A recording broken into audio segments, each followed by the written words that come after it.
सुनील पाटिल जी, वृंदावन से। श्री अरविंद। महाराज जी, आपके चरणों में कोटि कोटि प्रणाम। महाराज जी, आज इस शरीर का जन्मदिन है, इसे भागवतिक पद्धति से कैसे मनाओ? नाम कीर्तन, घंटा 2 घंटा नाम कीर्तन करो और 2-4 संतों को भोजन पवा दो।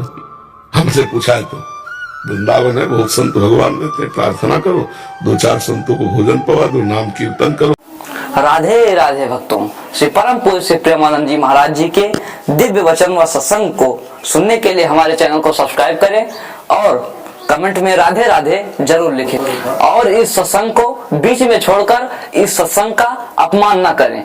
जो गुरुदेव भगवान के वाणी व मुख से निकलता है वो हम आप तक पहुंचाने का प्रयास करते हैं। दोस्तों, इन्हीं दिव्य वाणी को सुनने के लिए हमारे चैनल को अभी तुरंत सब्सक्राइब करिए और कमेंट में राधे राधे जरूर लिखिए। राधे राधे। वृंदावन की परिक्रमा करो, ठाकुर को भोग लगा दो, बहुत बढ़िया जन्मोत्सव हो गया। नहीं और बड़ा करना हो तो 24 घंटे का नाम कीर्तन कर लियो, 100-200 महात्मा पवा दो, ठाकुर जी का भोग लगाओ, वृंदावन की परिक्रमा करो, इससे बड़ा उत्सव क्या होगा? ठाकुर जी की राधा वल्लभ की खिचड़ी सेवा और छड़ी सेवा मिली है।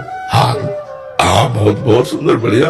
तो और संतों को पढ़ाओ, संतों को जरूर, भगवान संतों के मुख से पाते हैं। जो भगवान नाम जापक संत है, अगर एक तरफ भगवान को भोग लगाओ, एक तरफ संत को, तो एक दिन खीर की यज्ञ होती थी। राजा किसी अनुष्ठान को पूर्ण करने के लिए ऐसा, तो 2-3 भजनानंदी ब्राह्मण यज्ञ करते थे। एक दिन उनके मन में आया कि इतनी मेवा मिष्ठान की खीर जो है अग्नि भगवान को आहुति करते, एक दिन हम भी पाके देखे। तो पर्दा लगा दिया, बस केवल ऐसे बोलते स्वाहा, और आवाज पूरी गई कि पहरेदार को समझ में आ गई है, और इसके बाद सब तीनों मिलकर खीर पाए। तो भगवान प्रसन्न हो गए और स्वप्न में राजा को कहा कि आज जैसी यज्ञ हुई ऐसी तुम्हारे यहाँ कभी यज्ञ नहीं हुई, और मैं आज वाली यज्ञ से प्रसन्न हूं। तो वो आए राजा और चरणों में गिरे, बोले महाराज आज जैसी यज्ञ की तो भगवान प्रसन्न हो गए, रोज ऐसी यज्ञ क्यों नहीं करते थे? तो उनका कोई शिकायत कर दिया क्या, उपहास तो नहीं कर रहा? बोले महाराज आज तो यज्ञ की ही नहीं। बोले तो? बोले आज तो हमने पाया। उस दिन से उन्होंने अग्नि में आहुति दिवाना बंद करवा दिया और संतों को पवाने लगे। तो भगवान श्री मुख से जो पाते हैं वो संतों के। तो अगर ठाकुर जी का भोग लगा और 1-2-4 संतों को पवा दे और नाम कीर्तन करे, वृंदावन की परिक्रमा करे, यही बहुत बढ़िया उत्सव है। कलयुग में सच्चे संतों की पहचान ही कैसे करें? भगवान से प्रार्थना करो, सच्चा तो होगा ही, ऐसा तो नहीं है। सृष्टि भगवान से प्रार्थना करो, वही मिला देंगे। वो तुमको भी जानते हो, सच्चे संतों को भी जानते हैं। ऐसा तो है नहीं कि सच्चे संत ना हो। तो हम सच्चे संतों के जानने के लिए अनंत भगवान से प्रार्थना करें।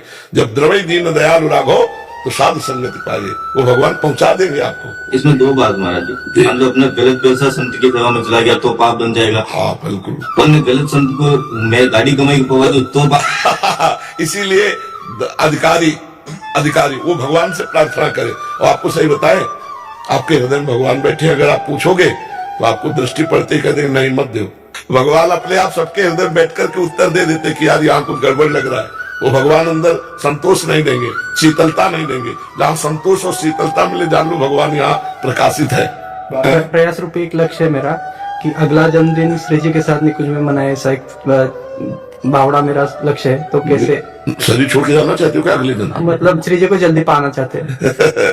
कुछ नहीं, ऐसा कुछ नहीं सोचना चाहिए। अपने को जितने दिन प्रभु इस भूमंडल में रखे, खूब डट के सेवा करनी, नाम कीर्तन करना, दूसरों को उपकार करना। काहे कम जाए, हमको भेजा है तो हम कुछ करके जाए। निकुंज में जब आपको बुलाना हो तब बुला लेना, नहीं हमें जो सेवा दी है उसे रात दिन हम आपकी सेवा मानकर करेंगे। हमको ऐसे जीना है यहाँ, हमें प्रभु ने भेजा है तो ऐसे भेजा है क्या? हम यहाँ कुछ करके जाए, दूसरों को सुख दे के जाए, कि कोई हमारी याद करे, एहसान करके जाए। हमको निकुंज जाने की जल्दी नहीं है, हमको जल्दी है कि शरीर छूटने के पहले हम ऐसा कुछ करें जिससे हम हजारों का मंगल, हजारों का कल्याण, हजारों की याददाश्त बने। तब तो हमारा आना सफल हुआ। सुअर कुत्ता की तरह जन्म हुआ, मर गए, इससे मतलब क्या रहा?